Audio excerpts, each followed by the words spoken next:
Tem um momento na carreira que precisamos dar um passo além. É hora de fazer uma pós-graduação. Só que muitas vezes o custo pesa no bolso, inviabilizando tudo. Com a pós-graduação do Senac, você não tem esse problema. Cursos com até 50% de desconto e muito mais tempo para pagar. TCC opcional, modelo flexível com aulas presenciais e online e alguns cursos com apenas 12 meses de duração. Não tem mais desculpa, hein? Saiba mais em sp.senac.br/pós-graduação.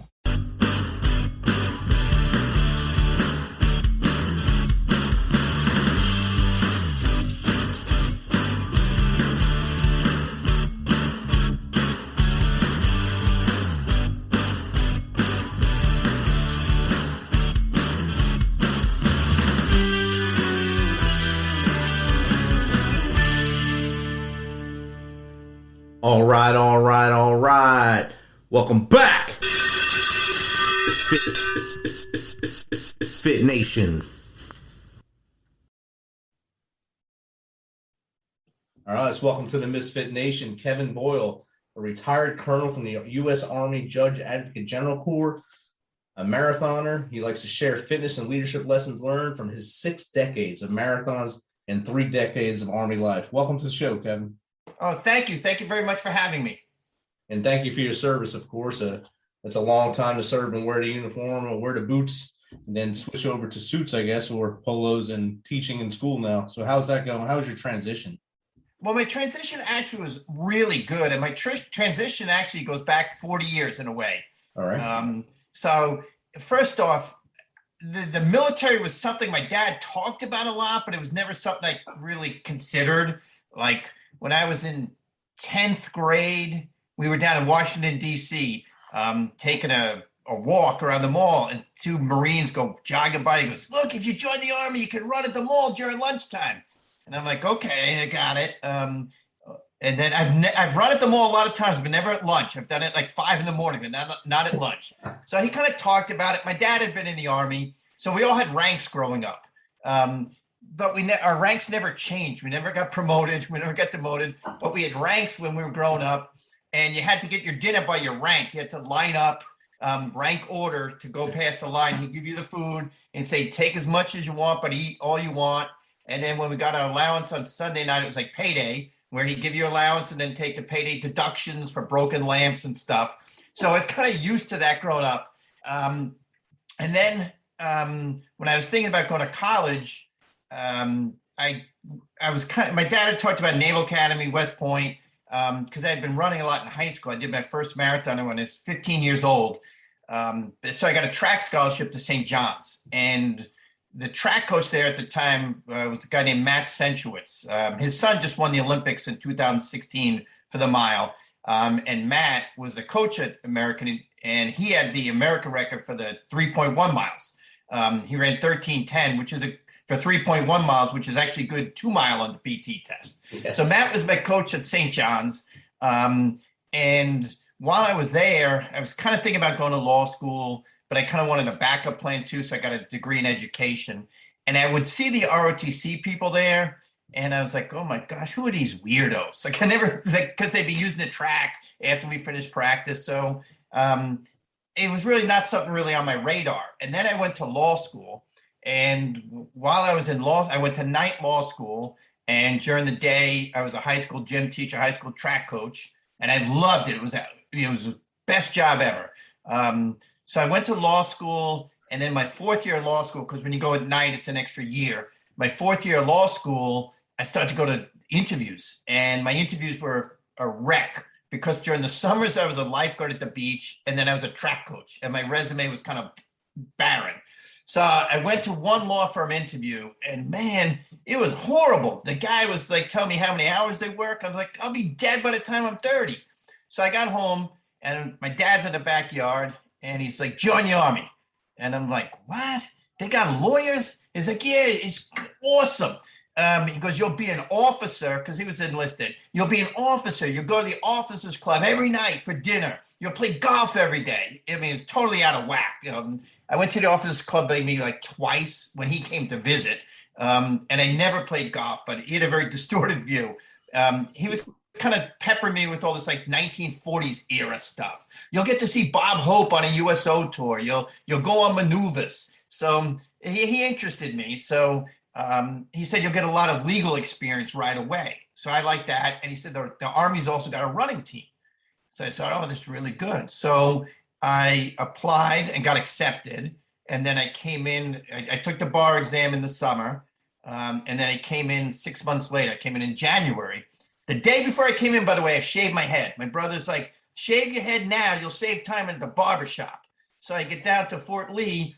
Everybody's got hair. And I said to the top, I'm like, why do they got hair? He's like, you can have hair. It just has a regulation. And I think my brother knew that. But anyway, so I seemed like a go-getter. So the night before I went to Fort Lee, which is where years ago, 1990, where the judge advocates went prior to going to the JAG school. So I went the night before. My dad wrote down every enlisted rank for me. And he said, everybody here on this chart knows more than you.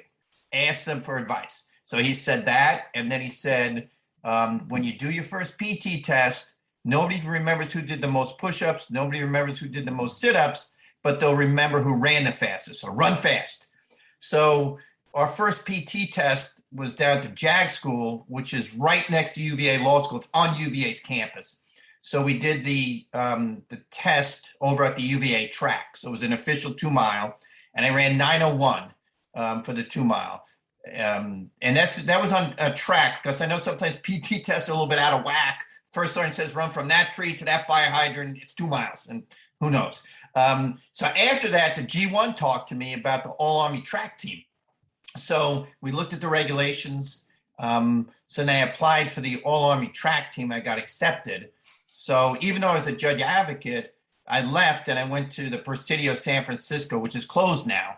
And I got out there, and we were there for half a year. We just trained. And I was like, when I got there, I said, do I go to the JAG office? They said, no, you go to the gym. And it was great because the Presidio is really good. It's closed now. So we just trained. We raced on the weekends. And then we had a culmination event, was the inter-service meet against the Marines, the Air Force, and the Navy down at Pendleton. So then I would go back to my duty station for 6 months and go back out and train.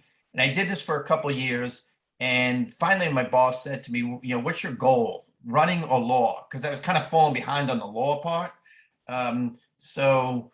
And I knew, you know, I wasn't going to go to the Olympics. I knew where I stood. So I figured I could still run, but just not go back and forth to California every 6 months. So I can, you know, I just continued running. And my goal was to be in for 3 years, get something for my resume, and then go back to New York.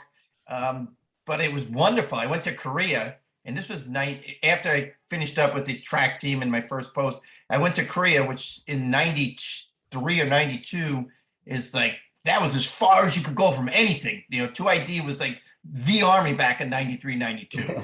But I absolutely loved it. So I decided to stay in, and I wound up staying in for 26 years. And then I retired, and this kind of swings me back to St. John's.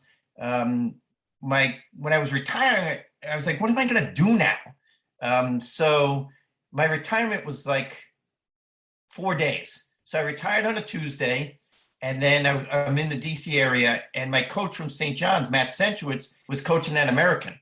So my first day of retirement, I was so bored. I watched Quincy MD for 2 episodes on TV Land, and then I watched the original Hawaii Five-0. I was like, I cannot do this for 30 years.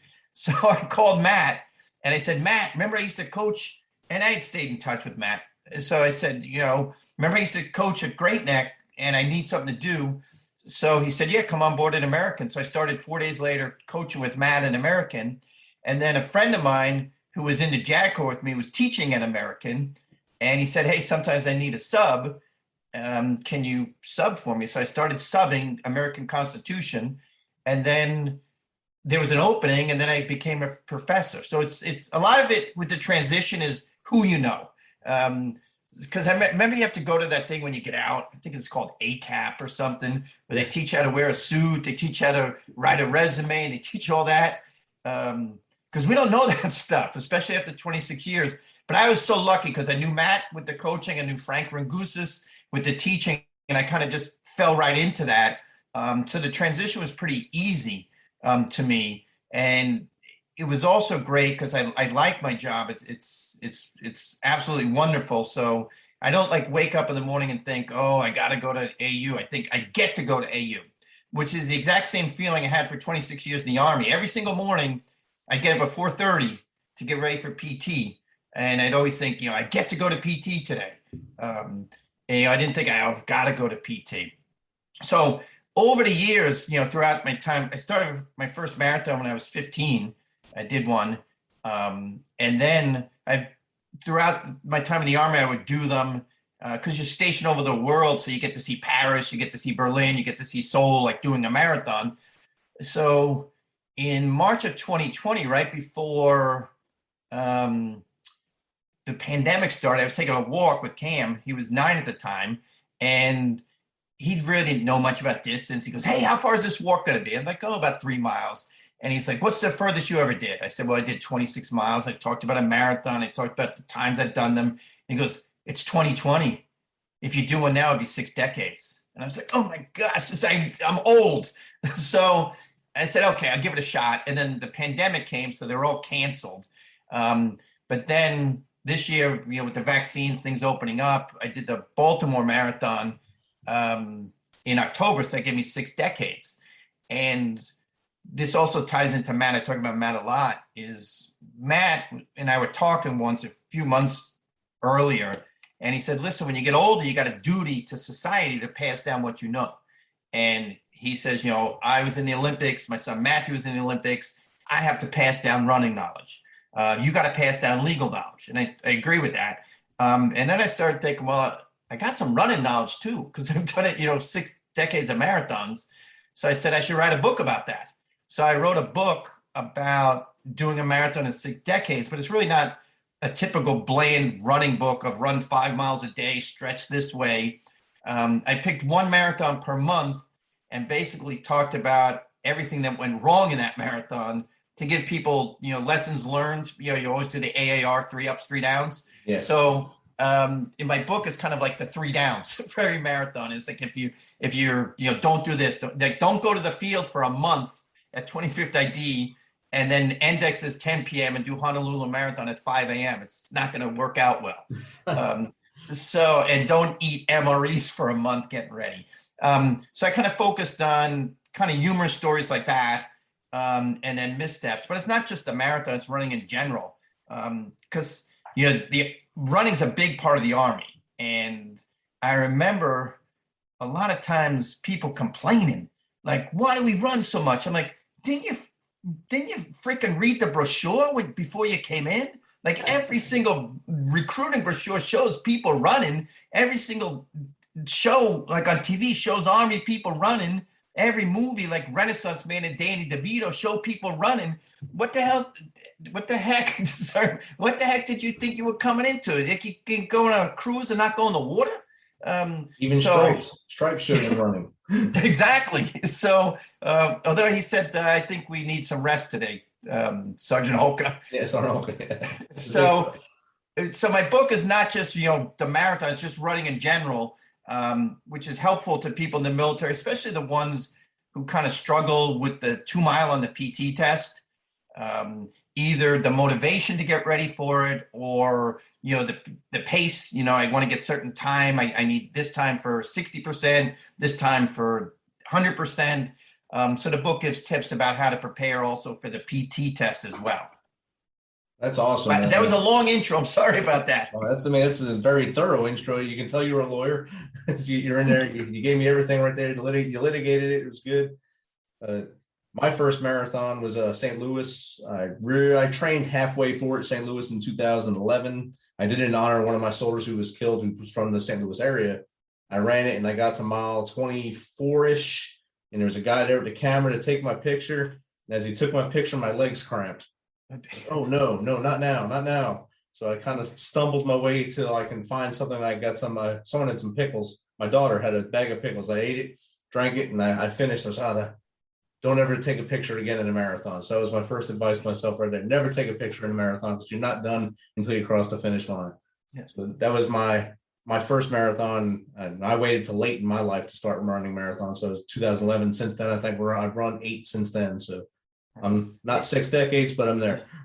Well, that's great. And my book also, you talked about the pictures. My book also talks how the marathons changed since the 70s. When I did it in the 70s, there was no such thing as Gatorade. I got Gatorade here. There was no such thing as Gatorade. It was Coca-Cola. My dad, was smoking. His big thing is smoke him if you got him. But he was smoking a cigarette, handing me a can of Coke at mile 20, and he told me to kick it in. And marathon entry back then was $4.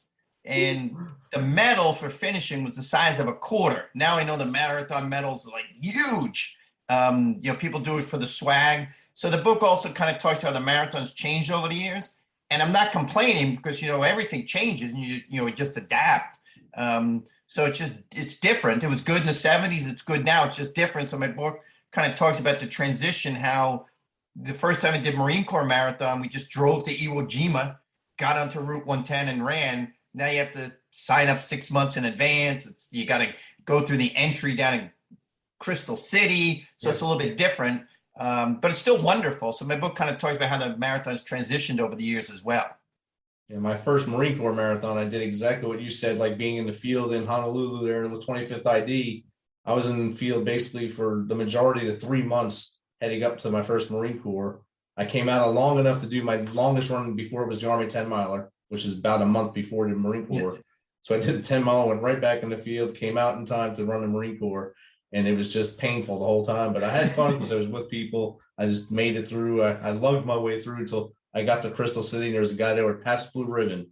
He said, "You want a can? You want a cup of beer tonight? Give me the whole can, man. I need the whole can." I drank the whole can and finished. But that one, the Honolulu, when I was in the field, I was hallucinating at mile 24. I was with a friend of mine and said, "You go up ahead. I'll meet you at that gas station." And they're like, "What gas station?" I'm like, "That one right up there." And I thought there was a gas station at the top of Diamond Head. And it was like, now every time I'm in Hawaii, I'm like, this is where I thought there was a gas station. And it's nothing. But I was just so out of it, but it happens. But you just got to keep, plugging away. And keep pushing through. I mean, you did 26 years with JAG, and I'm sure you got to travel everywhere in the world with them, not just the stateside. You said you got to go to Europe as well. Korea, I was there, I think, right after your first tour. I was there in 95, 96-ish. My first trip to the island, to the peninsula. And I didn't do anything real good in Korea until my last time there, 2008, 2010. I did a half marathon, ran into the Seoul Olympic Stadium as the finish. That was amazing. Oh, I have a whole chapter in my book about it. It's called Heart and Soul. It's about running in Korea and finishing on the Olympic Stadium, because I've done a few races along the Han River. Yeah. And then you finish inside that stadium. It's wonderful. You're on the big Turbotron. Right. And the Korean people are absolutely wonderful when it comes to running. It's really, part of their culture almost. If you mention certain names, they'll say, "Oh, that person won the Olympics in '92." And you see groups of people running along the Han. So it's absolutely wonderful over in Korea. One race we ran there was a woman running with her purse and high heels on, running in the half marathon. I was like, there's no way. But she was there the whole time. It was, my goodness gracious. Yes. And the Korea is really great because they've got that path along the Han River. So it was really good because at the time, I've been there 3 times, been stationed there 3 times. And one time we had a bunch of murder cases. And we also had the defector, Charlie Jenkins, who came back from North Korea after 40 years. Oh, wow. So there was a lot of high-profile cases, and I was in charge of all the defense lawyers. So a lot of times my stress would be relieved running along the Han at 10 o'clock at night. And my next-door neighbor, because I lived off post, he was the chief negotiator between North and South Korea. So sometimes I get on my elevator in my apartment, he would get on too. And he'd say, "Rough day," and he'd say, "Rough day." And he'd go whack golf balls down into the river, and I'd run along the river. And he'd release his stress. I'd release my stress. And I think running is a great release for a lot of things. And I used it a lot when I got out after 22 years in 2015. I used it a lot to get my mind straight, just to get out and just you escape. I think like you see in that gas station on top of Diamond Head, there's things that when you run, you kind of get into a different world. You kind of find your new oasis and you go. And I'm sure you still do that now. As you wake up in the morning, you go to American U and you're sharpening the minds of the next generation. But I'm sure you also still escape in that zone as well. Exactly. Yes. I still make time, to run at least an hour every morning, mostly along the C&O Canal, right near here in DC. But when you talk about the mind, it's really important because when I was at the Judge Advocate General School, the commander was General Ayers at the time, and I was running with him one morning, and he said, PT, everyone gets mixed up with PT. Everyone thinks PT is just to pass the PT test. And he said, PT is for your physical and mental health. And he was right, that, to get outside in every day and not look at the clock and just, let your mind go, it releases a lot of stress. It definitely does. I think it helps more than people always say running hurts your knees, blah, blah. I think it helps a lot more than that. It helps a lot more than it hurts you as long as you take care of yourself along the way. Yes, exactly. So in your book, you said you have a chapter basically dedicated to each one of your marathons over the time, or six or a certain number of your marathons. Yeah, it's 6 decades. So I did one. The first one chapter is about my first marathon when I was in 10th grade. And then my next that's the 70s. The 80s is about the Boston Marathon. I went to the Boston Marathon when I was in law school. I got to be careful because this is taped and my students can hear it.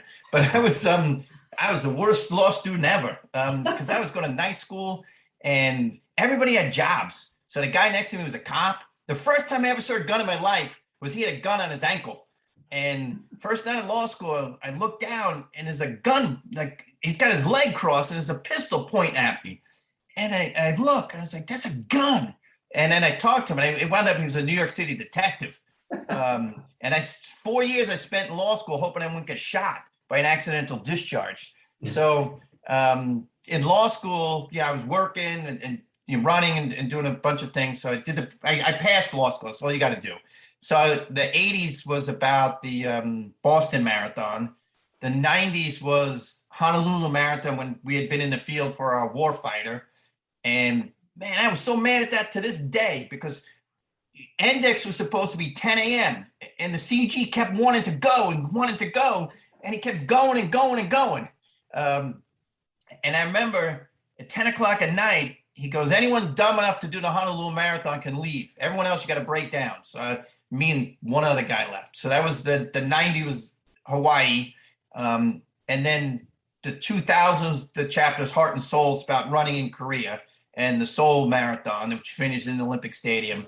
2010s is kind of, I call that chapter roller coaster ride because it was kind of up and down because I went to the 2012 New York City Marathon that got canceled because Superstorm Sandy. Right. I went to the 2013 Marathon in Boston with the bombing, and I had just finished that race, and I had gone back to my hotel, and I knew nothing about it. And then my nephew calls me, and he's like, "Are you okay? You okay?" And I'm like, "I'm just tired." And he goes, "Turn on your TV." And I saw what happened.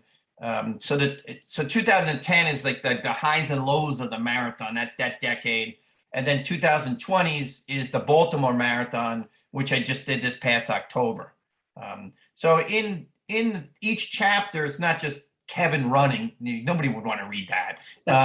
It's what was going on with the marathon in general. The first running boom, the second running boom,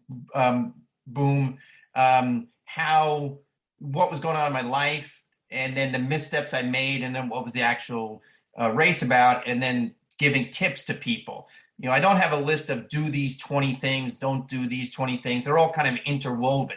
Like, I was talking about my first time I did a long run, I brought a can of Coke with me, so I got used to it. Don't do anything in a race you've never done in practice. Also, train the way you fight. So if you're going to do a marathon with some hills, you better practice on some hills. So my book kind of interweaves all those little tips along the way as I tell the story. But it's more of a comedy book. If you ever read, Walk in the Woods by Bryson, his books about doing the Appalachian Trail, it's more about that. It's more about it's full of stories interwoven as well. Like first time I got to Korea, my cat fell out of a 5th-story window, and it's in my neighbor's garden. And it's the first day there, it's 7:00 in the morning. I speak no Korean, she speaks no English. I got to get my cat out of her garden. So it kind of talks about me trying to meow my way to her garden to get my cat back. So it's kind of, stories along the way tied into, the running. Of all those marathons, what would you say was your favorite one? Well, and my favorite one's probably not in the book, but my favorite marathon ever, well, actually, it is in the book. It's the Seoul Marathon. It's just because, coming into that Olympic stadium, you know what it's like. You go through the tunnel, Right. and then you come up and you're on the Olympic track. So I would say the Seoul Marathon's been my favorite one ever. It wasn't my fastest by any means, but it was just my favorite. The people are so nice. The course was so nice. I got to see Seoul because, being in Korea, you really can't see a lot of Seoul because a lot of traffic or you're in the subway. So I actually got to see all the historical sites along the way on the run. So I would think my favorite would be Seoul. And they feed you well when you finish in Korea. As soon as you come Yes. they give you a box of food, and you're pretty happy at that point. Yeah, they're wonderful. They also gave us blankets. Yeah. They were absolutely wonderful. They gave us tofu soup. Everything was great. I forgot about Except the they had a soup. drink in a blue can called Sweat. So it must have had like Sweat replacement, but I just couldn't drink Sweat. But that was the whole thing. Yeah, there's some weird stuff over there you don't want to really venture off into, like cup of worms. And you Yes. have to try them at least once, but don't bring it home. Yes. So it's fun times. I'd like to say Marine Corps was a good marathon. I've done that 5 times.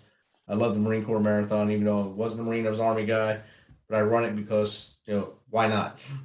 Yes. Now you're in the club. You could get in every single year now. Right. And I got that letter to this, I think last week or so I'm good. Yes.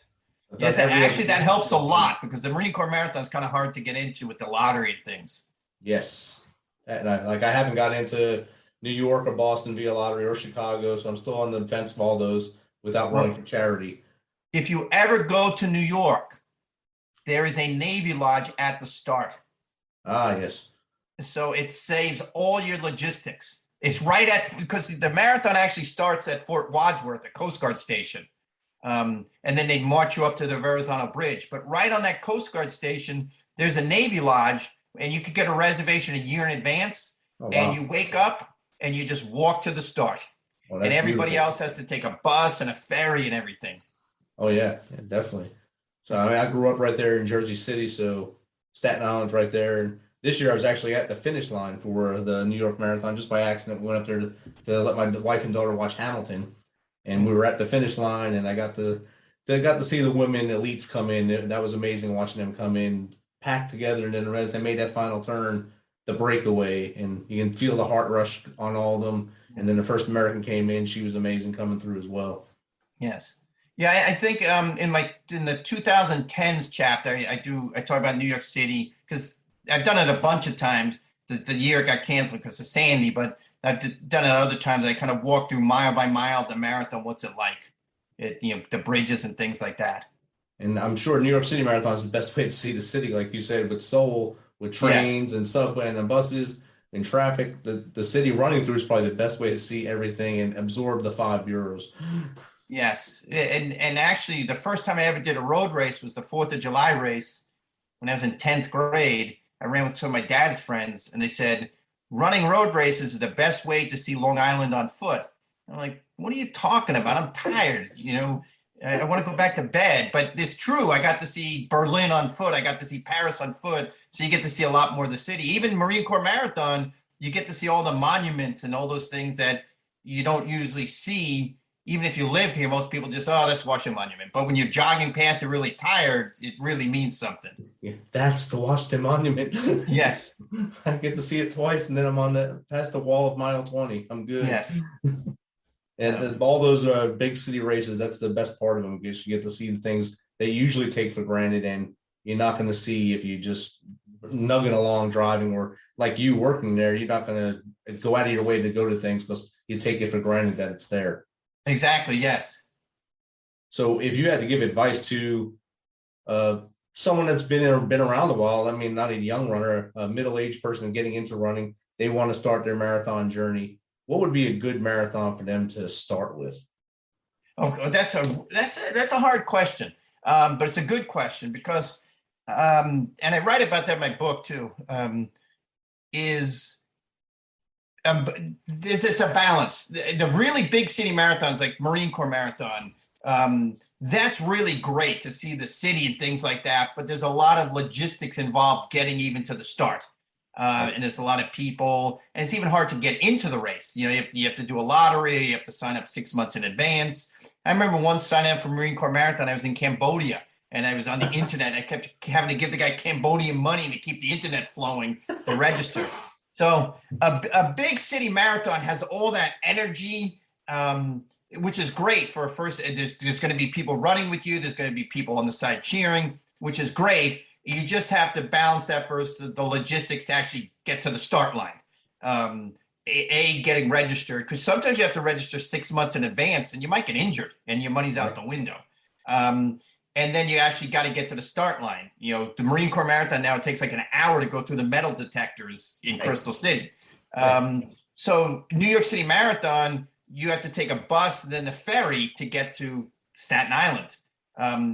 So the race starts at 10, but you might start your day at 4 to finally get there. Boston Marathon, same thing. You got to take a bus to get to the start. So a big city marathon has a lot of energy, has a lot of people cheering, a lot of runners with you, which is really great. It's a balance.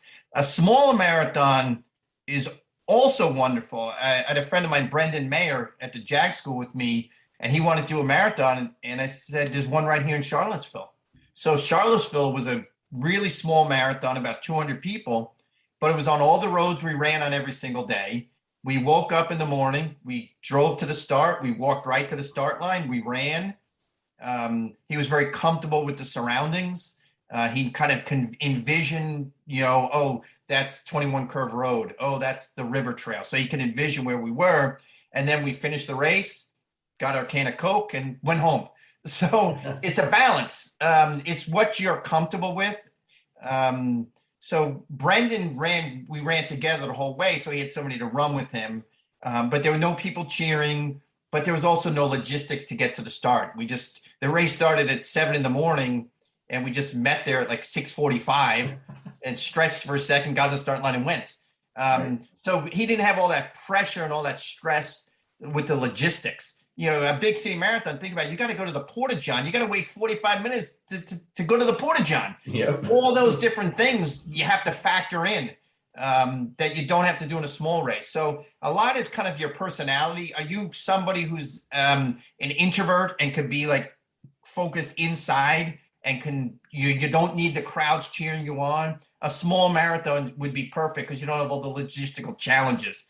If you want to be in that big city vibe, a big marathon's great. You just have to be aware of those logistical challenges and you have to not let them stress you out. Because if you do, Marine Corps Marathon, going through those gates, or New York City Marathon, you might be mentally exhausted by the time the gun goes off.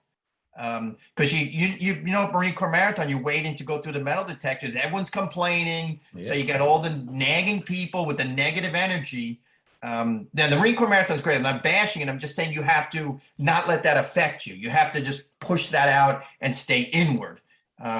So it kind of depends on your personality, which is the best race to go to for a first timer. But even a first timer can do a marathon. My first training ever was the old presidential physical fitness test in 6th grade. And we had to do the 600-yard run walk. So me and my brother went across the street to the schoolyard. The first night we ran 1 minute. The next night we ran 2. And we kept adding a minute. And we got up to 2 weeks later, 14 minutes a night, then took the presidential fitness test. So even if you're running 2 or 3 miles a day, you can do a marathon, add a mile a week or something. And then when you're up to 10 miles, you're ready to dive into the marathon waters. Right. Once you get past that block of the 10, the pain's the same after that. It doesn't really matter. Pain's exactly the same after you get a certain distance. It's just mental at that point. Do you want to keep breaking through them barriers? And like you said, do you need the bands playing, the cheerleaders out there in the big city marathons or the rock and roll marathon series? or is it just a hometown person with someone hitting a pot with a spoon and offering you beer as you run by their house? Which one do you want? And then exactly, it comes down to your cup of tea. Yes. Yeah, and I've done both. My first marathon actually was on Long Island in my hometown. It ran a block from my house, and it was all the roads I ran at every single day. So I was able to envision every single thing, which was great. But I have also loved New York City, even though there's 50,000 people. I've loved New York City. So they're both great experiences. You just really have to think about your first one, especially if it's your first time even doing a race. Even sometimes people's first marathon is their first race. Right. And are you prepared for that 2 hours of stress before you get to the start line? Yeah, and I guess engulfing yourself in that chaos prior to actually running with 50,000 of your newest friends. Exactly. I usually tell when I coach people, I usually tell them to make a new friend every mile. Try to talk to one person every mile. That way it keeps your mind off it, and you got 26 friends at the end of it. They may not ever remember you, or you said something insane to them that they will run away from you to stay in the race and not think about that ever again. So that's the best way. And a lot of the big races also have the pace groups, right? Where you can run with a group of 20 people. And I did that in Seoul. If Mike Pacer walked in the room right now, I'd recognize him. Even though I only spent a few hours with him, I got that close to the guy. And he spoke no English, I spoke no Korean, but we ran together through Seoul, and I could still see his face right now. That's outstanding. Great memory there. But the pace guys, I usually just look at him and say, I don't want that guy to leave my sight, so I'll stay with him Yes. for as long as possible. If I start hurting, I don't want to see the next guy. I'll stay between the two flags. Make it. So I think that's the best thing. So Kevin, where can people get your book? Oh, it's on Amazon. Let me grab a copy of it. Can you hold 1 second?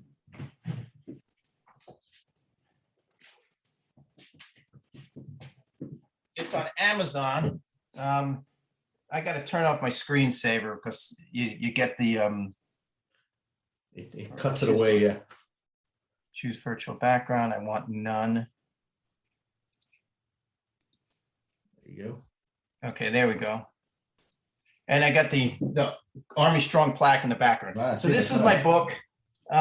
It's called Going the Distance, Tales and Tips from 6 Decades of Marathons. That's actually my dad and me, my first marathon. My dad is handing me a can of Coke at mile 20. So the publisher was getting all these artists and stuff. And I'm like, I just want one of those characters from Coney Island. Have one of those artists do it. So... And, they you go to the boardwalk and they make a funny picture of you. So that's because I wanted the book to be lighthearted. So this is the book. And except the guy refused to put a cigarette in my dad's hand, even though he had one. So it's on Amazon, or people, can email me and I can mail you a copy if you want me to sign it or something, and write some messages for you about, tips about running. I'm at Boyle_Kevin@yahoo.com. I don't mind if people email. I get 1 billion emails a day anyway. So Boyle_Kevin@yahoo.com. And the book is Going the Distance, Tales and Tips from 6 Decades of Marathons. And it's on Amazon. Awesome. Thank you, Kevin. Again, thank you for your service. And thanks for joining us tonight on Misfit Nation. Oh, great. It was wonderful. It was really easy talking with you. It was wonderful. Awesome. Appreciate you. All right. Thank you so much.